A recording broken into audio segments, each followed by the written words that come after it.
Hello and welcome to Thrive Conversations, where we dive deep into conversations concerning our mental health, resilience, and personal development. Anything to just get you on your journey to have a fulfilled life. My name is Tega Omoga and I'm your host on Thrive Conversations.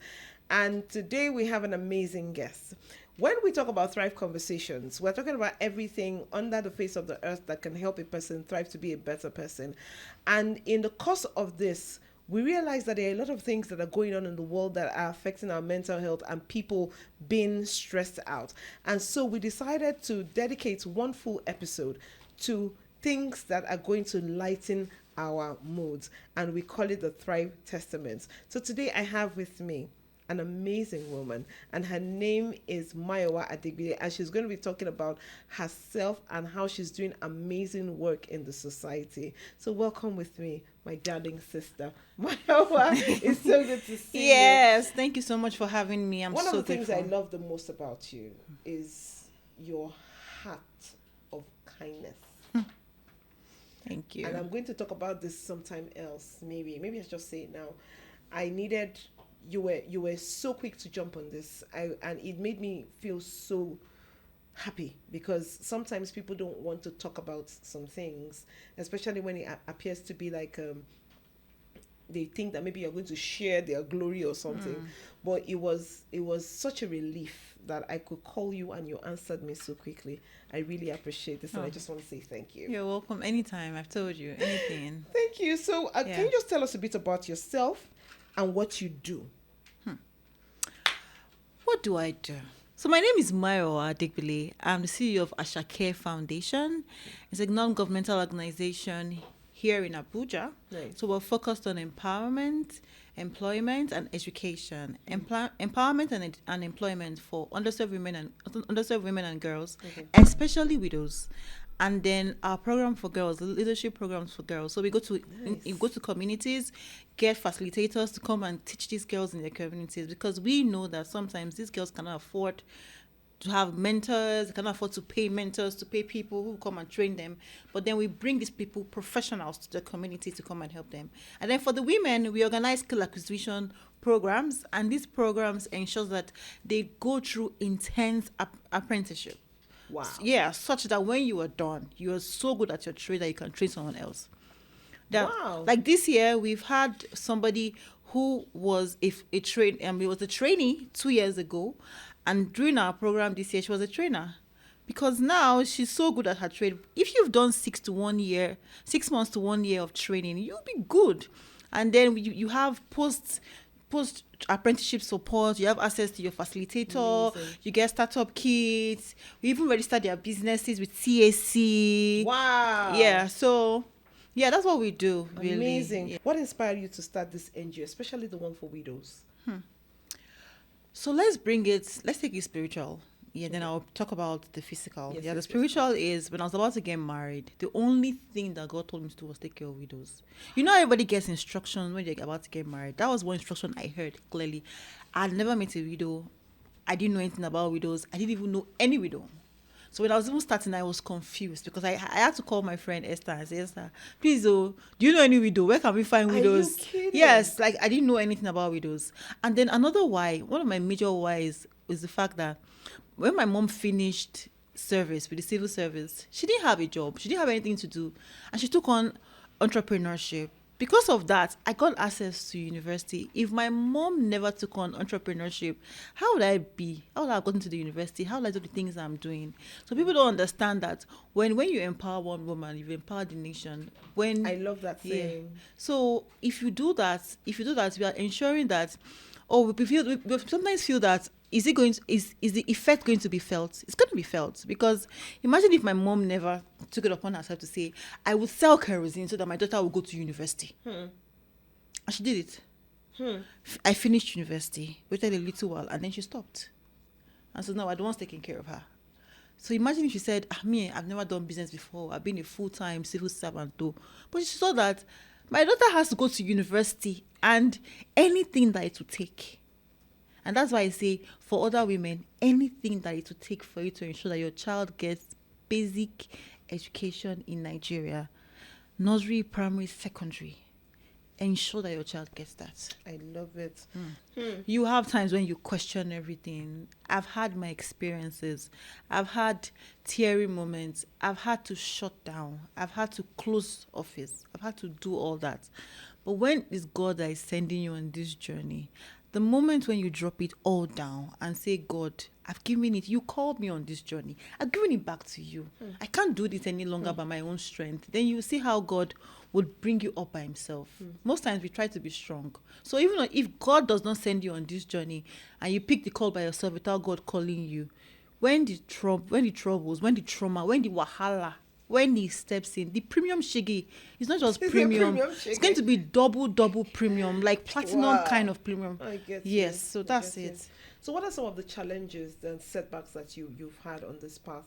Because now we understand why you went into it. Yeah. So, and you say that there are things that can be challenges when you're on this path. So what are some of the challenges? And apart from your why, which is God telling you to, because of course we all know this. So when God sends you on an errand, he will pay the transport fare. Yes. So what are some of the challenges and setbacks that you have had since you started this? Sometimes while you are waiting for God to pay the transport, sometimes you walk. You will walk.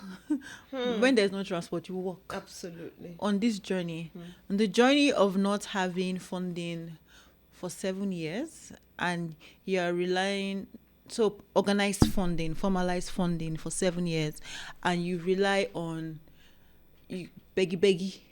You're asking. People will be calling you beggy, Crowdfunding. and then you're doing beggy, and then you're struggling in your house, and I'm like, what is this now? And every time I say I'm not doing it again, you get a new instruction.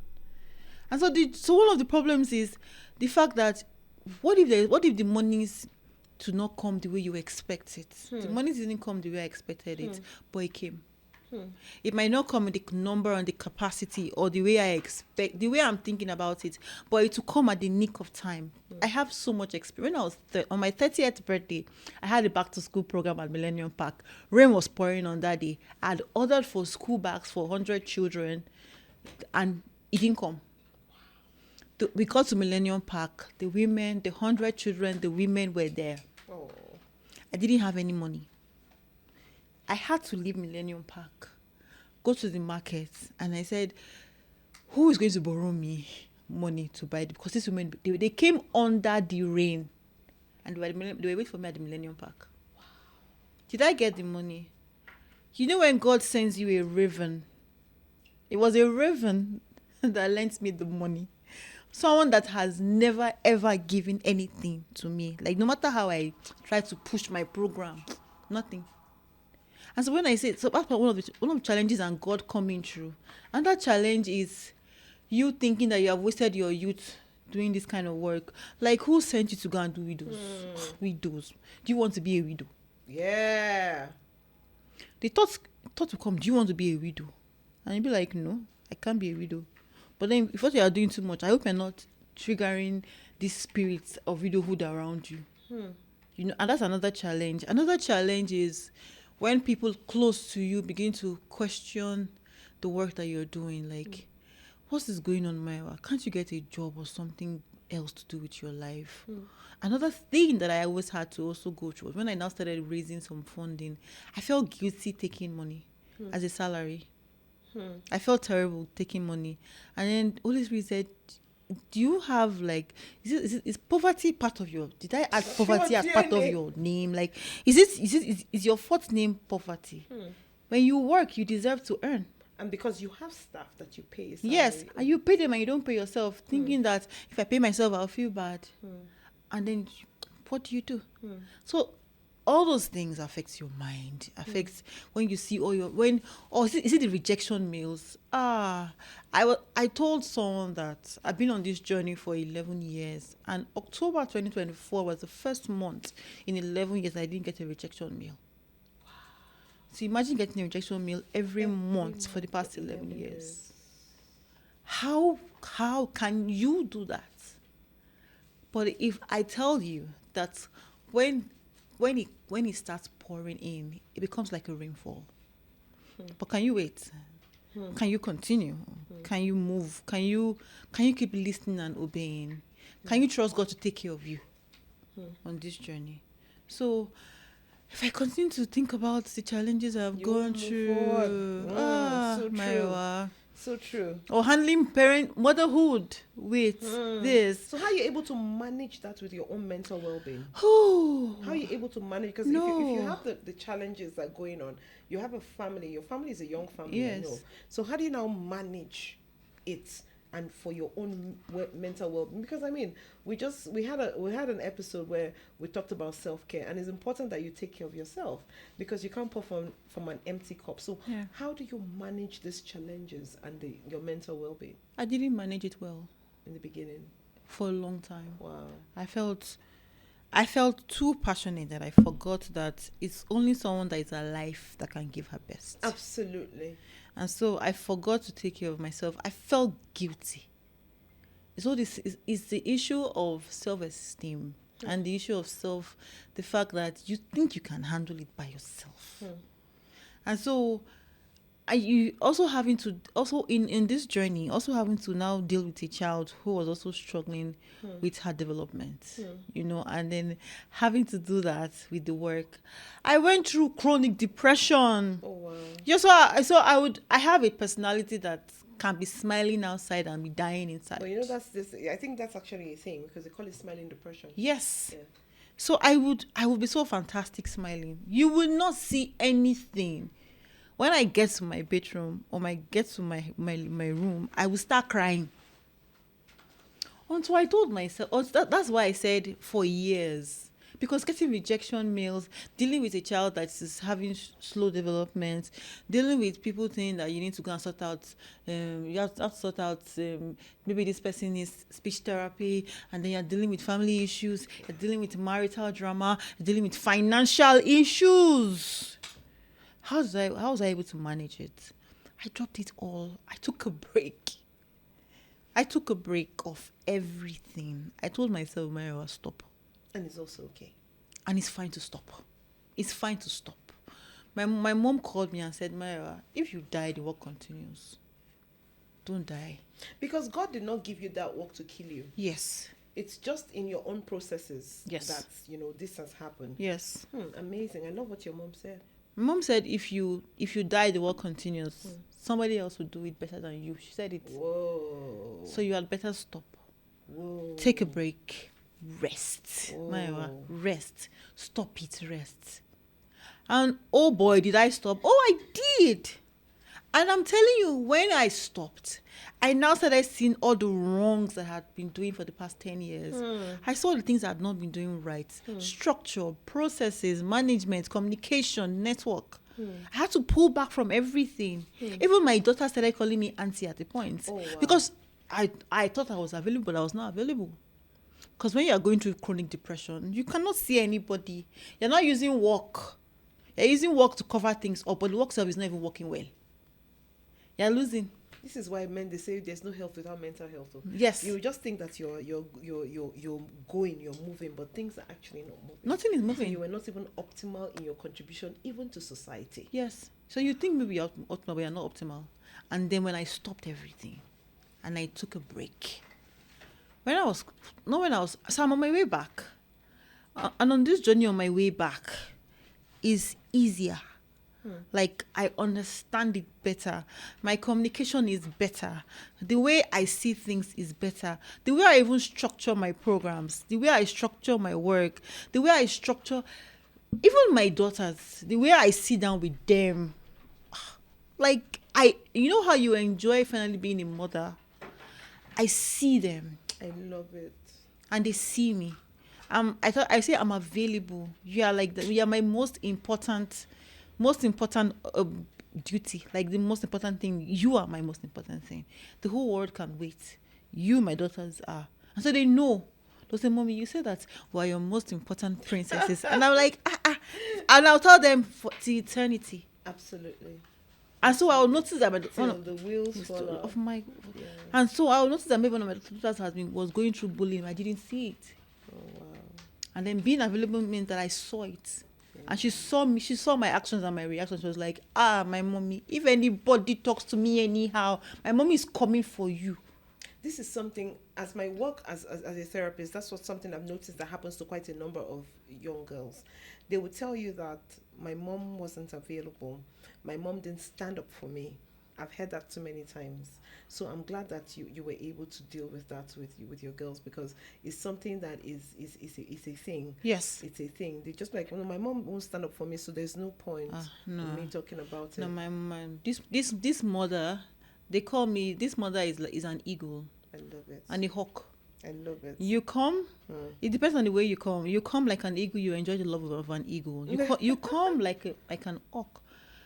You bring anything that makes me come out like a hawk, you would see it full dose. I would not be smiling. I'm not going to pretend if you come near my daughters, because I know what low self-esteem is.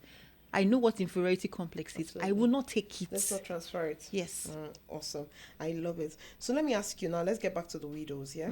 In what ways do you think widowhood affects mental health, especially in the early stages of grief and adjustment? Oh, God.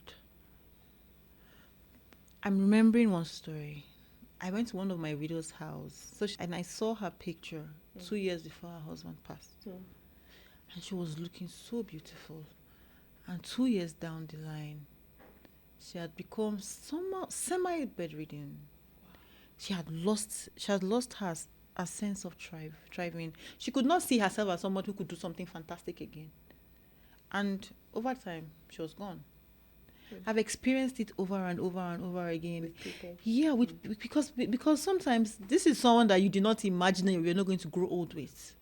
Especially even women who are not even financially independent, who were dependent on their husbands. It's that sudden shock of, school fees is now solely on me. Everything is now solely on me. Even culture. You know, you say culture is strategy for breakfast, lunch, and dinner. People don't understand.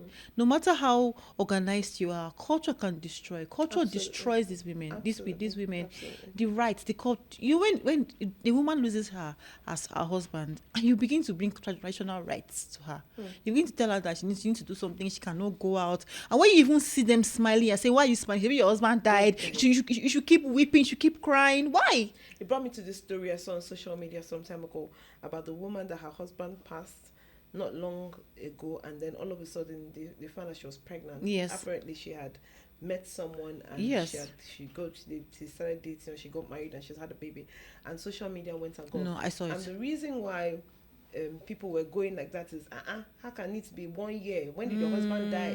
That now, but when it comes to men, have you 3 noticed months. that they will tell you he can't cope. The man can't cope. But He we needs can to cope. marry Women can cope. quickly. So, and this thing is a thing, really. Yeah, it's Wow. culture. It's culture. It's culture. So culture is one thing that destroys most of these women, and it then affects their mental health. it affects their mental health. Most of them is sudden loss. Most of them, they ate with their husbands that morning. Most of them, they were gisting together, and guy says, "Let me call you Shock. back." Shock destroys. Like, it just takes you up, down. It takes a lot for any human being to pick up. You understand? Pick up again. That companionship, the friendship, the person that gisting with. Even if he was sick, most times they prefer that. Just let me keep seeing you. Let me keep seeing you. Than for you to just be like, I'm not seeing you again for life. So the amount of hope that you bring to these people, because thinking about it and talking, just listening to you and how it can be shocking for a person to just have a conversation with a partner, and the next thing they tell you the person is gone and you will never see the person again. It can be really, really very, very deep. Yes. So I know that the work that you do brings a lot of hope to many of them. Yes. So I'd like for you to share a few stories. If you have any success stories, because I'm sure, like you said, one passed and maybe she couldn't, deal with the grief and the loss. But there are success stories that you have had. Yes. Just give us one or two. All Amazing success stories. Because that's what this is doing. I've seen your pictures on social media, and I see how you train these women and all of this things. You talk about amazing things, teaching them skills. When I see some of those things, I'm like, oh my God. Hey God, because you can actually see the relief and the women trying to live again. It's a beautiful thing that you do. So please just tell me, one or two. So I'll tell you about the daughter of one of my widows. I met her when she was in GSS1 or so. That was a while ago. And so we said this adopt a widow initiative. Okay. So you as an individual would choose to adopt a widow or a widow's child. Oh, And then I nice. got somebody who adopted this widow's child. You don't need to take it. They're not changing names. No. Just Are take. they changing location? No, just stay where you are. And then the person just said, okay, from now on, I'm taking care of this child. Okay. This child is on me. Adopt. Adopt a widow's widow. child. Adopt a widow. Oh, So just say, nice. okay, this widow, I will take care of her, or I'll take care of her child. I just take. I might take rent away from her, or I take school fees away from her, and then this girl, over time, her mom passed, but then this person that adopted her still kept on to her. When she's going back to school, this person pays for her flight to school. Oh. Yeah. So this girl do you understand? Who does not have like a father and a mother gets return ticket to school. She's doing her dream course, and they're still on it now. I just paid the ticket again this week. I love it, even with the skyrocketing prices. Yes, Nice. she gets return ticket to school, monthly transport, Oh. monthly school Upkeep. fees, monthly upkeep, school fees paid, textbooks paid. Yeah, That's an amazing thing. so she's doing it for 3 of my widow's daughters Wow. quietly. I love it. Or is it the story of one of my widows who learned a skill, and then she learned a skill, and then one day I was on my own. Someone said, Mayowa, someone talked about you on Facebook. I'm like, what? She trained her son. One of all the celebrities came to town, and then the son had the mannequin that had the Ashake logo on it. Oh. And then he was like, he put the gele there, and then they were like, wait, you say my mommy taught me how to make gele. That's so nice. So most times it's beyond even the mothers. Yeah. It's the children. It's transgenerational. It's children. It's beyond the women. It is beyond the women. Or is it the women that they don't okay, yeah. Let me remember. House rent. House rent. Sometimes I've had to pay house rent. 60K has sent some women out of the house. 60,000 naira. Yes. I cannot forget. I'm remembering her face till tomorrow. 60,000 naira, Nigerian naira, has sent some women out of the house because they couldn't afford it. And then when there was this particular woman, where she was living, I didn't even know how to get there. Paid for house rent, got new mattresses, painted, I just a self-con. Painted the self-con, put carpet, put mattress, made it fine, bought food stuff, very important food. And then just put it there. I was just rolling. I was like, Kilo day, what's going on? But when they pray for you, you would experience some very funny ones. But some are truly... But it doesn't stop you from doing the work. No. You would experience the ones that are entitled. Oh, always. So, and I think over the years, I've learned to just manage. Like, no, should I say manage? I've learned to expect that, you might not be grateful. I really am not doing it for you. Doing it based on your own instruction. No, I don't care what you think. Fantastic. Because if you're going to be looking for their applause, you would have stopped it by now. No, I personally don't even care. I do not even care about your applause. This is like a final story. 2 weeks ago, I was in one community in Gui, and then we went. I just heard, Mayowa, you need to raise money for school fees. And I said, school fees, okay, how much? And I said, okay, I had like 100,000 for school fees. But then they sent me 15 names. That was 150,000.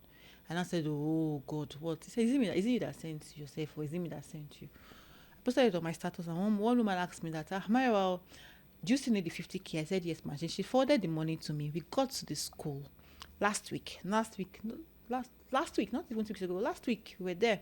And then I saw this particular boy, I didn't understand his school uniform. I said, what kind of school uniform is this one? I said, what is this? Because I saw that the trouser had pure water rope. I was not like, pure water rope. Why are they using pure water as belt for this child? Wow. And then they didn't know where we were coming. So we had finished paying, and we now said, we just finished paying your school fees, so The kids were like, no, no.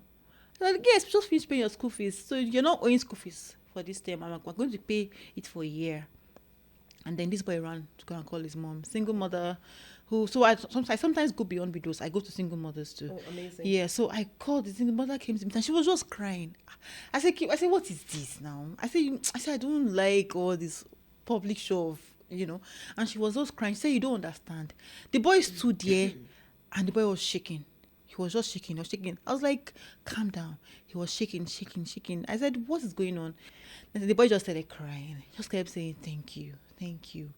I'm going to stay in school. So the boy himself, not just his mother. The mother was crying, but the mother was crying. You would see. I mean, the boy felt even the yes, gratitude. because he stood there for a while and he was dumbfounded, like, I'm going to stay in school. Do you know what you've done with that? Because you've sown a seed in that child that boy will pay forward. I am so sure. Yes. Because he will pay for, because if for an intelligent child to actually go through life that way, when he's older, he's going to remember the people that came to pay his school fees when he was at that age. And by the mercies of God, I pray that he actually does pay forward as well. Yes. Because these are the things that we need to understand. We had an episode earlier where the person was talking about showing kindness. We always underestimate the amount of kindness that we can show to people. Yeah. Yes. So every day we need to see that. Be kind to someone and pay it forward. This is an amazing thing that you do. I don't even know how you can do this.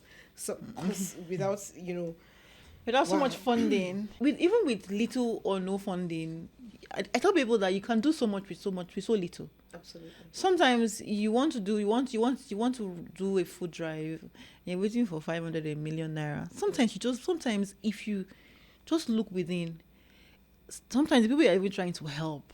Sometimes you don't even need so much.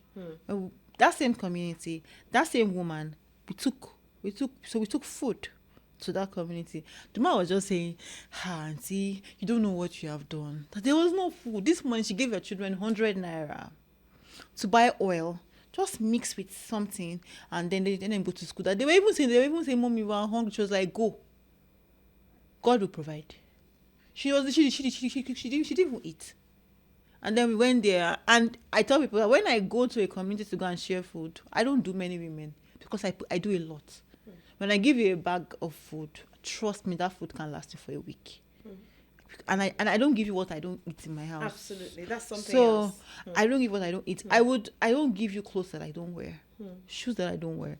I sort it out. So if I'm giving you food, I'm going to what good brands. I'm not buying expired rice.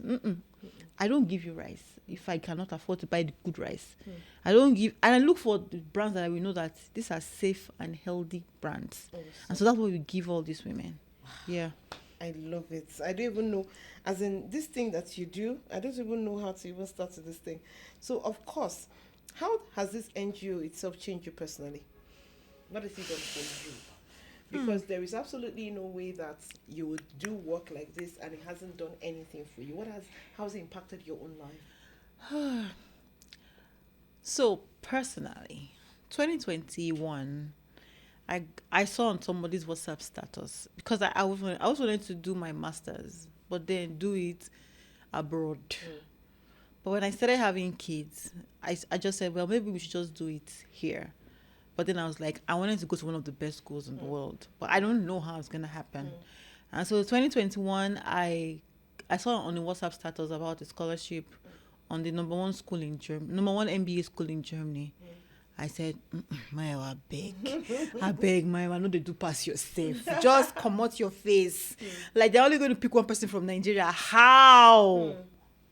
And then my friend sends to me, she's like, Mayowa, should we say you want to go and do masters abroad? Do it here now. Apply. What's the worst that can happen? And then what they needed was for me to send them my Ashake profile and my personal profile and the work I have done in the non-profit space. And so that was all. If I showed you that CV, even me, I say, what is this?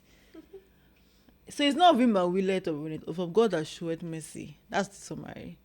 And then the person said, Mayowa, I went to dig out your post of 10 years. I went to check you out to prove whether what you're saying in your profile is the truth in your social media. So when I tell people that what you put on social media is It's so important. We always say this. Your social media is your new CV. People are going to go there and go and see. So when you put some funny stuff and the way you dress and some funny names, just know what you're doing to yourself And it's in the coming. future. It's coming for you soon. It's coming for you. So she started asking me questions of 2015, Wow. 2016, and I gave her. I was the one that posted them, Yeah. so I knew what I did. Yeah. And so I was answering her when I thought she was like, Mayowa, you really know what you're doing. You should get this scholarship. And so the next 2 weeks I got a mail. I thought it was scam. Truly. Congratulations, you've gotten this scholarship. And now I had to now do the school examination. So the people who know about business schools know that INSEAD is one of the most expensive schools. I had to write the exams in 10 days. Did I write it? Oh, yes. Did I pass it? Oh, yes. How? I can't remember what I wrote in that exams. And so I got a scholarship, and I paid 4%. I paid €1,000 for a 25,000 euros scholarship. Awesome. Yeah, MBA. And that was because of my work, and they didn't give anybody again after me. Nobody. They didn't do it again. Or the fact that for every journey I've made outside of this country, I have never paid for it. It has been all expense paid trips. So if I go out of Nigeria, if I use my ₦1 to pay, it's going to come back to me. I love it. So when I talk about the rejection mails and everything, these are the good side of the work. Yeah. And the fact that there's some things I've never had to pay for in my life, and I've gotten them. So there's some things that people hustle for, and then they'll be like, "Man, because of the work you do, so I need to compensate you." And you hear when God tells you, "I will compensate you." Well done. I like it. I love it. I love it. So now let's look to the future. What are your future goals for the NGO this year, 2025? And what impact do you hope to make in the coming years? I need to know that first for 2025. Then afterwards, I'd like to know also, how can others get involved in supporting this? Okay. 2025 is the year of doings. I love it. So I'm absolutely going to set up my space. So I have a space, but I need to set it up better. Beautiful. Yeah. So I want to create a safe space for girls, and I've been saying it, but then I have a picture of what I want, and so I'm going to do it. And then I want to expand my apprenticeship work for women. I want to see how I can go outside of Abuja to have more women learn through apprenticeship. I'm not a fan of 2 days or 3 days training. I want to do so much more for women, and I want to see how I can even get the women who we have trained in the previous year, so they can get more support and more funding. So for me, this year is the year of doings. This year 2025 is my year of doings. I want to expand my work beyond Abuja. And I want to go to Southwest. I want to go back home, Southwest. I want to see how we can get more ladies learning trades through apprenticeship, and also see how we can also empower those that have gone before. People who have already learned how they can get more support. And most especially this year, I want to do more things for girls. I want to do more things for girls. I want to bring back my community change makers initiative. I want to get more facilitators, more trainers, more people who would say, let's go to these communities. These girls cannot afford to pay. And you know that you can call me. Yes, I know. Oh my goodness. Without asking, I've already gotten. And so I want us to, because, in Abuja, I noticed that most of these trainings are paid. Most of these girls can afford this training, and they really don't know. They don't even know about their menstrual health. And I tell people that if you want to understand how girls don't know anything about menstruation or menstrual health hygiene, go to secondary schools. They will ask you funny questions. I went to a conference, and these girls, they said, ask questions, and almost everybody in the hall had a question to ask. And I kept saying, don't you guys have parents? They can't ask their parents. So we are going to the communities. We're going there. I've seen the effects. I'm going back to my communities. I'm going to see how we can get more women, more girls to understand themselves, their self-worth, not sell their body for a plate of suya or a bottle of soda. I Do you love understand? it. So Someone will say it's yogurt and suya. it's yogurt and suya. That's all. Amazing. I love it. So what are you? How can people support you if they need to? Okay, so you can support our work by, if you follow us on our social media handles, everything's Ashake Foundation. You Okay. see the work we're doing. Ashake Foundation. Foundation. ASHAKE AKE Foundation. Fantastic. ASHAKE Foundation.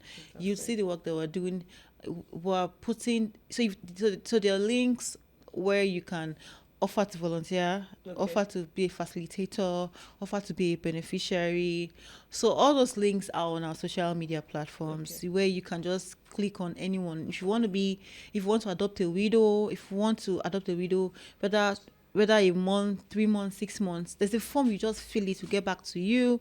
Or you want to be a facilitator for our girls program, or you even want to be a facilitator for our skill acquisition program. All the forms are on our social media platforms and on our website, ashakefoundation.com. That's it. You see, everything is there for you. Thank you. Thank you Yes. so very much. This is a very beautiful thing that you're doing, and I just want to say thank you on behalf of all the widows and all the children that you're actually showing up for and Yes. showing kindness. I just want Yes. to say thank you. Thank you. I'm sure that people that want to do this, that don't know how to do this, can actually do this through you. Yes. So people, anyone who thinks that they want to support Ashake Foundation, by all means, ASHAKE Foundation on all social media platforms, so that you can join in and help. Let us indeed educate the women so that we can educate the nation. Yes. Thank you all so very much, and it was such an awesome time to see you. Thank you. And this episode was sponsored by Imose Pillows, Angel Publishers, and Otesan Press. And we have this beautiful gift just to say thank you for coming here today. Thank you. Thank you. Thank you. Thank you very much. I really appreciate this. Thank you so much. This means a lot. I'm really grateful for this. Thank you. And thank you for giving us the opportunity to speak, because we are where we are because of the information and the knowledge that we have Absolutely, gained. And absolutely. sometimes it's just a sentence that can change the life of a girl or a child or a woman or a man. And so this is a platform for transformation, for change, and to tell people that really it is possible. And don't give up. Thank you. Thank you. Thank you. Thank you all so much for joining us in this episode. We just want to say thank you, and we'll see you in the very next episode. Until we see next time, enjoy the rest of your week.